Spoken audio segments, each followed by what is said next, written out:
അപ്പോൾ നമുക്കിന്ന് അടുത്ത ക്വസ്റ്റ്യൻ പേപ്പർ നോക്കാം. Question number 1. രൂപീകരണ പ്രക്രിയയുടെ അടിസ്ഥാനത്തിൽ ശിലകളെ പ്രധാനമായും 3ആയി തിരിച്ചിരിക്കുന്നു. അത്തരം ശിലകളുടെ പേരും അവയ്ക്ക് ഉദാഹരണങ്ങളും താഴെ നൽകിയിരിക്കുന്നു. ശരിയായ ജോഡികൾ തിരഞ്ഞെടുക്കുക. അപ്പം ഇതിൽ ഓപ്ഷനിൽ കറക്റ്റായിട്ടുള്ള ആൻസർ ഓപ്ഷൻ സി ആണ്. ഓപ്ഷൻ സി എന്താണ്? ഏതൊക്കെയാണ് ശരിയായിട്ടുള്ള ആൻസർ? ആഗ്നേയ ശിലകൾക്ക് ഉദാഹരണമാണ് ബസാൾട്ട്. അതേപോലെ കായാതൃത ശിലകൾക്ക് ഉദാഹരണമാണ് മാർബിൾ. ആഗ്നേയ ശിലകൾക്ക് ഉദാഹരണമാണ് ബസാൾട്ട്. കായാതൃത ശിലകൾക്ക് ഉദാഹരണമാണ് മാർബിൾ. ഇന്ത്യൻ ദേശീയതയുടെ ആവിർഭാവത്തിന് വഴിതെളിച്ച പ്രധാന സാഹിത്യകൃതികളുടെയും അവയുടെ എഴുത്തുകാരുടെയും പേരുകൾ ചുവടെ നൽകിയിരിക്കുന്നു. ശരിയായ രീതിയിൽ ക്രമപ്പെടുത്തുക. ഗോര എഴുതിയതാരാണ്? ഗോര രവീന്ദ്രനാഥ ടാഗോറാണ് ഗോര. പാഞ്ചാലി ശപഥം സുബ്രഹ്മണ്യ ഭാരതി. പാഞ്ചാലി ശപഥം ആരാണ്? സുബ്രഹ്മണ്യ ഭാരതി. ഗോദാൻ. ഗോദാൻ എഴുതിയത് ആരാണ്? ഗോദാൻ പ്രേംചന്ദ്. നിബന്ധമാല വിഷ്ണു കൃഷ്ണ ചിപ്ലുങ്കർ. ഗോദാൻ എഴുതിയത് പ്രേമചന്ദ്. നിബന്ധമാല വിഷ്ണു കൃഷ്ണ ചിപ്ലുങ്കർ. ഗോര രവീന്ദ്രനാഥ ടാഗോർ.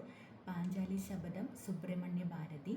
ഗോദാൻ പ്രേംചന്ദ്. നിബന്ധമാല വിഷ്ണു കൃഷ്ണ ചിപ്ലുങ്കർ. ചുവടെ നൽകിയിരിക്കുന്നതിൽ ഓപ്പറേഷൻ സുതാര്യത ഏതുമായി ബന്ധപ്പെട്ടിരിക്കുന്നു? ഓപ്പറേഷൻ സുതാര്യത ഏതുമായിട്ടാണ്? ഈ ഡിസ്ട്രിക്ട് എന്ന ഓൺലൈൻ പോർട്ടൽ സംവിധാനം വേണ്ടവിധം പ്രവർത്തിക്കുന്നില്ലെന്ന വിവരത്തിൻ്റെ അടിസ്ഥാനത്തിൽ വില്ലേജ് ഓഫീസുകളിൽ വിജിലൻസ് നടത്തിയ സംസ്ഥാന വ്യാപക മിന്നൽ പരിശോധനയാണ് ഓപ്പറേഷൻ സുതാര്യത. അതായത് ഈ ഡിസ്ട്രിക്ട് എന്ന ഓൺലൈൻ പോർട്ടൽ സംവിധാനം വേണ്ടവിധം പ്രവർത്തിക്കുന്നില്ലെന്ന വിവരത്തിൻ്റെ അടിസ്ഥാനത്തിൽ വില്ലേജ് ഓഫീസുകളിൽ വിജിലൻസ് നടത്തിയ സംസ്ഥാന വ്യാപക മിന്നൽ പരിശോധനയാണ് ഓപ്പറേഷൻ സുതാര്യത. ഓപ്പറേഷൻ സുതാര്യത എന്താണ്? വില്ലേജ് ഓഫീസുകളിൽ നടത്തിയ സംസ്ഥാന വ്യാപകമായിട്ട് വില്ലേജ് ഓഫീസുകളിൽ നടത്തിയ മിന്നൽ പരിശോധനയാണ് ഓപ്പറേഷൻ സുതാര്യത. ഏത് ഓൺലൈൻ പോർട്ടലിൻ്റെ സംവിധാനം പ്രവർത്തിക്കുന്നില്ലെന്ന വിവരത്തിൻ്റെ അടിസ്ഥാനത്തിലാണ് ഈ ഡിസ്ട്രിക്ട് എന്ന ഓൺലൈൻ പോർട്ടൽ സംവിധാനം വേണ്ടവിധം പ്രവർത്തിക്കുന്നില്ലെന്ന വിവരത്തിൻ്റെ അടിസ്ഥാനത്തിൽ വില്ലേജ് ഓഫീസുകളിൽ വിജിലൻസ് നടത്തിയ സംസ്ഥാന വ്യാപക മിന്നൽ പരിശോധനയാണ് ഓപ്പറേഷൻ സുതാര്യത. അടുത്ത ക്വസ്റ്റ്യൻ. ഇന്ത്യയുടെ നവസാമ്പത്തിക പരിഷ്കാരങ്ങളുമായി ബന്ധപ്പെട്ട് നൽകിയിരിക്കുന്ന ആശയങ്ങളിൽ അനുയോജ്യമായവ തിരഞ്ഞെടുക്കുക. ഇന്ത്യയിൽ സ്വകാര്യവൽക്കരണത്തിൻ്റെ ഭാഗമായി boat, build, operate and transfer, PPP, public private partnership തുടങ്ങിയ സംരംഭങ്ങൾ ശക്തിപ്പെട്ടു. നിയന്ത്രിത സമ്പദ് വ്യവസ്ഥയിൽ നിന്നും സ്വതന്ത്രമായതും ഉദാരവൽക്കരിക്കപ്പെട്ടതുമായ സമ്പദ് വ്യവസ്ഥയിലേക്ക് മാറി. ഇന്ത്യൻ സമ്പദ് വ്യവസ്ഥയെ ആഗോളവൽക്കരണത്തിലേക്ക് നയിക്കുക എന്നതായിരുന്നു പുത്തൻ സാമ്പത്തിക പരിഷ്കാരങ്ങളുടെ പ്രധാന ലക്ഷ്യം. അപ്പോൾ ഇന്ത്യയിൽ സ്വകാര്യവൽക്കരണത്തിൻ്റെ ഭാഗമായിട്ട് ബോട്ട് എന്തായിരുന്നു? Build, operate and transfer, PPP, public private partnership തുടങ്ങിയ സംരംഭങ്ങൾ ശക്തിപ്പെട്ടു. നിയന്ത്രിത സമ്പദ് വ്യവസ്ഥയിൽ നിന്നും സ്വതന്ത്രമായതും ഉദാരവൽക്കരിക്കപ്പെട്ടതുമായ സമ്പദ് വ്യവസ്ഥയിലേക്ക് മാറി. ഇന്ത്യൻ സമ്പദ് വ്യവസ്ഥയെ ആഗോളവൽക്കരണത്തിലേക്ക് നയിക്കുക എന്നതായിരുന്നു പുത്തൻ സാമ്പത്തിക പരിഷ്കാരങ്ങളുടെ പ്രധാന ലക്ഷ്യം. അപ്പോൾ എല്ലാം ഇന്ത്യൻ നവസാമ്പത്തിക പരിഷ്കാരങ്ങളുമായി ബന്ധപ്പെട്ടിരിക്കുന്ന ആശയങ്ങളാണ്. അതുകൊണ്ട് എല്ലാതും ശരിയാണ്. കാർഷിക കാലങ്ങളെ അടിസ്ഥാനമാക്കിയുള്ള വർഗീകരണത്തിൽ പ്രധാന കാർഷിക വിളയായ ഗോതമ്പ് ഉൾപ്പെടുന്നത് ഗോതമ്പ് റാബി വിളയാണ്. നെല്ല് എന്താണ്? നെല്ല് ഒരു ഖാരിഫ് വിളയാണ്. ഗോതമ്പ് ഒരു റാബി വിളയാണ്. 18-ാം നൂറ്റാണ്ടോടെ ഇംഗ്ലണ്ട് വടക്കേ അമേരിക്കയുടെ കിഴക്കൻ തീരങ്ങളിൽ 13 കോളനികൾ സ്ഥാപിച്ചു. തുടർന്ന് മെർക്കന്റിലിസം എന്ന വാണിജ്യ നയം കോളനികൾ നടപ്പിലാക്കി. താഴെ നൽകിയിരിക്കുന്ന നിയമങ്ങളിൽ മെർക്കന്റിലിസ്റ്റ് ഉൾപ്പെടാത്തവ തിരിച്ചറിയുക. ഏതാണ്? നമുക്ക് ശരിയുത്തരം മാത്രം നോക്കിപ്പോവാം. ഓപ്ഷൻ ബി ആണ്. അതായത് ഉൾപ്പെടാത്തത് 2ഉം 3ഉമാണ് ഉൾപ്പെടാത്തത്. അപ്പോൾ ഏതൊക്കെയാണ് ഉൾപ്പെടുന്നത്? കോളനികളിലേക്ക് ഇറക്കുമതി ചെയ്യുന്ന തേയില, ഗ്ലാസ്, കടലാസ് എന്നിവയ്ക്ക് ഇറക്കുമതി ചുങ്കം നൽകണം. കോളനികളിലെ നിയമപരമായ പ്രമാണങ്ങളിൽ ഇംഗ്ലണ്ടിൻ്റെ മുദ്ര പതിക്കണം. ഇത് രണ്ടും ഉൾപ്പെടുന്നവയാണ്. മെർക്കന്റിലിസം എന്ന വാണിജ്യ നയം കോളനികളിൽ നടപ്പിലാക്കി. അപ്പോൾ ആ വാണിജ്യ നയത്തിൽ ഉൾപ്പെടുന്ന കാര്യങ്ങൾ ഏതൊക്കെയാണ്? ഉൾപ്പെടുന്ന കാര്യങ്ങളാണ് കോളനികളിലേക്ക് ഇറക്കുമതി ചെയ്യുന്ന തേയില, ഗ്ലാസ്, കടലാസ് എന്നിവയ്ക്ക് ഇറക്കുമതി ചുങ്കം നൽകണം. അതേപോലെ കോളനികളിലെ നിയമപരമായ പ്രമാണങ്ങളിൽ ഇംഗ്ലണ്ടിൻ്റെ മുദ്ര പതിക്കണം. ഇതൊക്കെ അതിൽ ഉൾപ്പെടുന്നവയാണ്.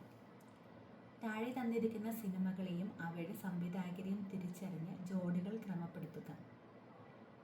ഇതിൽ ഓപ്ഷൻ എ ആണ് കറക്റ്റായിട്ടുള്ള ആൻസർ. കെ സുബ്രഹ്മണ്യം, പ്രഹ്ലാദ. പ്രഹ്ലാദ എന്ന് പറഞ്ഞ സിനിമയുടെ സംവിധായകനാണ് K Subrahmanyam. T R Sundaram. T R സുന്ദരത്തിൻ്റെയാണ് Kandam Vecha Kottu. Kandam Vecha Kottu T R Sundaram. M T Vasudevan നായരുടെയാണ് നിർമ്മാല്യം. രാമു കാര്യാട്ടാണ് ചെമ്മീൻ. ചെമ്മീൻ്റെ സംവിധായകൻ രാമു കാര്യാട്ട്. പ്രഹ്ലാദയുടെ സംവിധായകൻ ആരാണ്?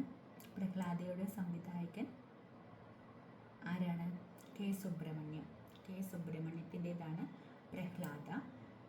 ടി ആർ സുന്ദരത്തിൻ്റെതാണ് Kandam Vecha coat. M T Vasudevan നായരുടെ നിർമ്മാല്യം. രാമു കാര്യാട്ടിൻ്റെ ചെമ്മീൻ. കാൽബൈശാഖിയുമായി ബന്ധപ്പെട്ട ശരിയായ പ്രസ്താവനകൾ ഏതെല്ലാം?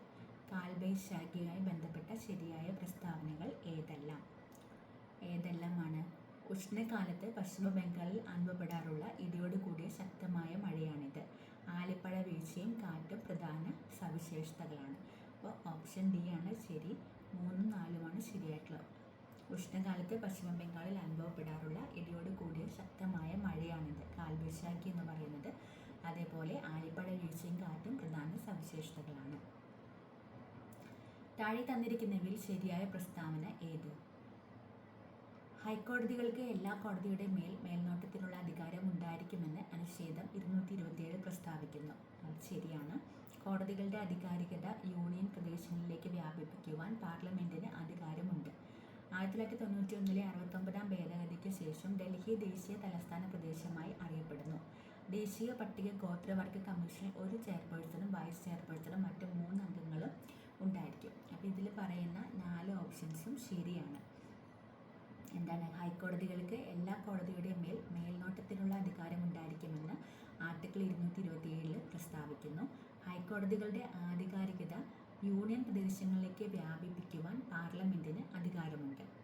1991 69 ഭേദഗതിക്ക് ശേഷം ഡൽഹി ദേശീയ തലസ്ഥാന പ്രദേശമായി അറിയപ്പെടുന്നു. അപ്പോൾ ഡൽഹി ദേശീയ തലസ്ഥാന ദേശമായിട്ട് അറിയപ്പെടുന്നത് 1991 69 ഭേദഗതിക്ക് ശേഷമാണ്. 1991 69 ഭേദഗതിക്ക് ശേഷമാണ് ഡൽഹി ദേശീയ തലസ്ഥാന പ്രദേശമായിട്ട് അറിയപ്പെടുന്നത്. ദേശീയ പട്ടിക ഗോത്രവർഗ കമ്മീഷനിൽ ഒരു ചെയർപേഴ്സണും വൈസ് ചെയർപേഴ്സണും മറ്റ് 3 അംഗങ്ങളും ഉണ്ടായിരിക്കും. അങ്ങനെ 5 പേരാണ് ഉള്ളത്. അപ്പോൾ എല്ലാ ഓപ്ഷൻസും ശരിയാണ്. പണബില്ലുമായി ബന്ധപ്പെട്ടവയിൽ ശരിയായത് ഏത്? ശരിയായിട്ട് നോക്കാം നമുക്ക്. അനുച്ഛേദം 111 പ്രകാരം പണബില്ല് രാഷ്ട്രപതിയുടെ അനുമതിക്ക് അയക്കേണ്ടതാണ്. ഒരു പണബില്ല് എന്ന് തീരുമാനിക്കുന്നത് ലോക്സഭ സ്പീക്കറാണ്. ഭാരതത്തിൻ്റെ സഞ്ചിത നിധിയിൽ നിന്നുള്ള പണത്തിൻ്റെ വിനിയോഗം പണബില്ലുകളുടെ നിർവചനത്തിൽ ഉൾപ്പെടുന്നു. അപ്പോൾ BC-D ആണ് ശരി. അതായത് അനുച്ഛേദം 111 പ്രകാരം പണബില്ല് രാഷ്ട്രപതിയുടെ അനുമതിക്ക് അയക്കേണ്ടതാണ്. അതായത് നമ്മളിപ്പോൾ അവതരിപ്പിക്കാൻ പോകുന്ന ബില്ല് ധനബില്ലാണോ ഇല്ലേന്നൊക്കെ ലോക്സഭ സ്പീക്കറാണ് തീരുമാനിക്കുന്നത്. ബില്ല് ധനബില്ലാണെന്ന് തീരുമാനിക്കുന്നത് ലോക്സഭ സ്പീക്കറാണ്. ഭാരതത്തിൻ്റെ സഞ്ചിത നിധിയിൽ നിന്നുള്ള പണത്തിൻ്റെ വിനിയോഗം പണബില്ലുകളുടെ നിർവചനത്തിൽ ഉൾപ്പെടുന്നു. നമ്മൾ ധനബില്ലുകൾ ലോക്സഭയിലാണ് അവതരിപ്പിക്കുന്നത്. കേരള സംസ്ഥാന വനിതാ കമ്മീഷനുമായി ബന്ധപ്പെട്ടവയിൽ ശരിയല്ലാത്ത പ്രസ്താവന ഏത്? നമുക്ക് ശരിയായത് പഠിച്ചു വയ്ക്കാം. കേരള സംസ്ഥാന വനിതാ കമ്മീഷനിൽ ഒരു ചെയർപേഴ്സണും 6-ൽ കൂടുതലല്ലാത്ത മറ്റംഗങ്ങളുണ്ടാവും. കേരള സംസ്ഥാന വനിതാ കമ്മീഷനിൽ ഒരു ചെയർപേഴ്സൺ ഉണ്ടായിരിക്കും. 6-ൽ കൂടുതലല്ലാത്ത മറ്റംഗങ്ങളും ഉണ്ടായിരിക്കും. ഓരോ അംഗവും 5 വർഷത്തേക്ക് ഉദ്യോഗം വഹിക്കുന്നു. അപ്പോൾ ഓരോ അംഗത്തിൻ്റെയും കാലാവധി എത്രയാണ്? 5 വർഷമാണ്. കമ്മീഷൻ്റെ ഒരു യോഗത്തിൻ്റെ കോറം 4 ആയിരിക്കേണ്ടതാണ്. അപ്പോൾ 4 പേരുണ്ടെങ്കിൽ അവർക്ക് യോഗം ചേരാം. അപ്പോൾ ഒരു ചെയർപേഴ്സണും 5 അംഗങ്ങളുമാണ് ഉള്ളത്. അതിൽ എത്ര വർഷമാണ് കാലാവധി? ഓരോ അംഗവും 5 വർഷത്തേക്കാണ് 5 വർഷ കാലാവധിയിലാണ് നിയമിക്കപ്പെടുന്നത്. അപ്പോൾ കമ്മീഷൻ്റെ ഒരു യോഗം ചേരണമെങ്കിൽ 4 അംഗങ്ങളെങ്കിലും ഉണ്ടായിരിക്കണം. അപ്പോൾ ഒരു ചെയർപേഴ്സണും 4-ൽ കുറയാത്ത ആറിൽ കൂടുതലല്ലാത്ത മറ്റംഗങ്ങളും. ഒരു ചെയർപേഴ്സണും 6ൽ കൂടുതലല്ലാത്ത മറ്റംഗങ്ങളും ഉണ്ടായിരിക്കണം. ഓരോ അംഗവും 5 വർഷത്തേക്ക് ഉദ്യോഗം വഹിക്കുന്നു. പിന്നെന്താണ്, യോഗം ചേരാനുള്ള കോറം 4 ആണ്. കേരളത്തിലെ നിലവിലെ വ്യവസായിക വകുപ്പ് മന്ത്രി ആരാണ്? വ്യവസായിക വകുപ്പ് മന്ത്രി പി രാജീവാണ്. പി രാജീവാണ് വ്യവസായിക വകുപ്പ് മന്ത്രി. പി രാജീവ്. കേരളത്തിലെ നിലവിലെ വ്യവസായിക വകുപ്പ് മന്ത്രി പി രാജീവാണ്. മനുഷ്യ ശരീരത്തെ സംബന്ധിച്ച് താഴെ തന്നിരിക്കുന്നവയിൽ ശരിയായ പ്രസ്താവനകൾ ഏത്? പ്രസ്താവനകൾ ഏത്? മസ്തിഷ്കത്തെ പൊതിഞ്ഞു കാണുന്ന സ്തരപാളികളാണ് മെനിഞ്ചസ്. സുഷ്മന നാഡിയെ പൊതിഞ്ഞു സൂക്ഷിക്കുന്ന സ്തരപാളികളാണ് മെനിഞ്ചസ്. മസ്തിഷ്കത്തിലും സുഷ്മന നാഡിയിലും CSF എന്ന ദ്രാവകം കാണപ്പെടുന്നു. ഈ 3 ഓപ്ഷൻസും ശരിയാണ്. അപ്പോൾ മസ്തിഷ്കത്തെ പൊതിഞ്ഞു കാണുന്ന സ്തരപാളികളാണ് മെനിഞ്ചസ്. സുഷ്മന നാഡിയെ പൊതിഞ്ഞു സൂക്ഷിക്കുന്ന സ്തരപാളികളാണ് മെനിഞ്ചസ്. അതേപോലെ മസ്തിഷ്കത്തിലും സുഷ്മന നാഡിയിലും CSF എന്ന ദ്രാവകം കാണപ്പെടുന്നു. താഴെ തന്നിരിക്കുന്നവയിൽ ജീവകങ്ങളുടെയോ ധാതുക്കളുടെയോ അപര്യാപ്തതയിലൂടെ അല്ലാതെ ഉണ്ടാകുന്ന രോഗം ഏതാണ്? Sickle cell അനീമിയയാണ്. നിശാന്തിതയും ഗോയിറ്ററും സിറോപ്താൽമിയെല്ലാം നമ്മുടെ ധാതുക്കളുടെ അല്ലെങ്കിൽ ജീവങ്ങളുടെ അപര്യാപ്തത മൂലം ഉണ്ടാകുന്നതാണ്. സിക്കിൾ സെൽ അനീമിയ അങ്ങനെ ഉണ്ടാകാത്ത രോഗമാണ് sickle cell anaemia. Option B ആണ് കറക്റ്റ്. ഭൂമിയുടെ 4/1 ആരമുള്ള ഒരു ഗ്രഹത്തിൻ്റെ മാസ് ഭൂമിയുടെ മാസിൻ്റെ പകുതിയാണെങ്കിൽ അതിലെ ഗുരുത്വാകർഷണ ത്വരണം ഭൂമിയുടേതിൻ്റെ എത്ര മടങ്ങായിരിക്കും? ഭൂമിയുടെ 4/1 ആരമുള്ള ഒരു ഗ്രഹത്തിൻ്റെ മാസ് ഭൂമിയുടെ മാസിൻ്റെ പകുതിയാണെങ്കിൽ അതിലെ ഗുരുത്വാകർഷണ ത്വരണം ഭൂമിയുടേതിൻ്റേത് എത്ര മടങ്ങായിരിക്കും? 8 മടങ്ങായിരിക്കും. ഭൂമിയുടേതിൻ്റെ എത്ര മടങ്ങായിരിക്കും എന്ന് ചോദിച്ചു കഴിഞ്ഞാൽ 8 മടങ്ങായിരിക്കും. ഒരു ഗോളീയ ദർപ്പണത്തിൻ്റെ ഫോക്കസ് ദൂരം 10 സെൻറ്റിമീറ്റർ ആണെങ്കിൽ വക്രത ആരം എത്രയായിരിക്കും? 20 സെൻറ്റിമീറ്റർ ആയിരിക്കും വക്രത ആരം. ഗോളീയ ദർപ്പണത്തിൻ്റെ ഫോക്കസ് ദൂരം 10 സെൻറ്റിമീറ്റർ ആണെങ്കിൽ അതിൻ്റെ വക്രത ആരം എന്ന് പറയുന്നത് 20 സെൻറ്റിമീറ്റർ ആയിരിക്കും. ആറ്റത്തിൻ്റെ സൗരയൂഥ മാതൃക ആവിഷ്കരിച്ചത് റുദർഫോർഡാണ് ആറ്റത്തിൻ്റെ സൗരയൂഥ മാതൃക. സൗരയൂഥം എന്ന് പറയുമ്പോൾ ഒരു ദായുണ്ട് അതിൽ. അപ്പോൾ റുദർഫോർഡ് സൗരയൂഥം. ഈ ദായുണ്ടല്ലോ, ഇതിലുണ്ട്. അപ്പോൾ റുദർഫോർഡ്. ഹാലോജൻ കുടുംബം എന്നറിയപ്പെടുന്നത് ഏത് ഗ്രൂപ്പ് മൂലകങ്ങളാണ്? 17ാം ഗ്രൂപ്പ് മൂലകങ്ങളെയാണ് ഹാലോജൻ ഗ്രൂപ്പ് മൂലകങ്ങൾ എന്ന് അറിയപ്പെടുന്നത്. താഴെ തന്നിരിക്കുന്നവയിൽ ഒരു ഓപ്പറേറ്റിംഗ് സിസ്റ്റം അല്ലാത്തത് ഏതാണ്? ജിംബ് എന്ന് പറയുന്നത് ഒരു ഓപ്പറേറ്റിംഗ് സിസ്റ്റം അല്ല. വിൻഡോസും യൂണിക്സും ഉബുണ്ടു ഒക്കെ ഓപ്പറേറ്റിംഗ് സിസ്റ്റത്തിന് ഉദാഹരണങ്ങളാണ്. വിൻഡോസ്, യൂണിക്സ്, ഉബുണ്ടു ഒക്കെ എന്താണ്? ഓപ്പറേറ്റിംഗ് സിസ്റ്റത്തിന് ഉദാഹരണമാണ്. ഫിഷിംഗ് എന്നാൽ എന്താണ്? വ്യക്തിഗത വിവരങ്ങൾ മോഷ്ടിക്കാൻ ആക്രമണകാരികൾ ഉപയോഗിക്കുന്ന ഒരു രീതിയാണ് ഫിഷിംഗ്. വ്യക്തിഗത വിവരങ്ങൾ മോഷ്ടിക്കാൻ ആക്രമണകാരികൾ ഉപയോഗിക്കുന്ന ഒരു രീതിയാണ് ഫിഷിംഗ്. സ്ക്രൂ പ്രസ് ബൈൻഡിങ്ങിൽ ഉപയോഗിക്കുന്നത് എന്തിനു വേണ്ടിയാണ്? ക്വസ്റ്റ്യൻ പേപ്പറിൽ അത്രയേ ഉള്ളൂ. GK questions 20 ക്വസ്റ്റ്യൻസാണ് അതിലുണ്ടായിരുന്നത്. ഫിഷിംഗ് എന്നാൽ എന്താണ്? ഫിഷിംഗ് എന്നാൽ വ്യക്തിഗത വിവരങ്ങൾ മോഷ്ടിക്കാൻ ആക്രമണകാരികൾ ഉപയോഗിക്കുന്ന ഒരു രീതിയാണ് ഫിഷിംഗ്.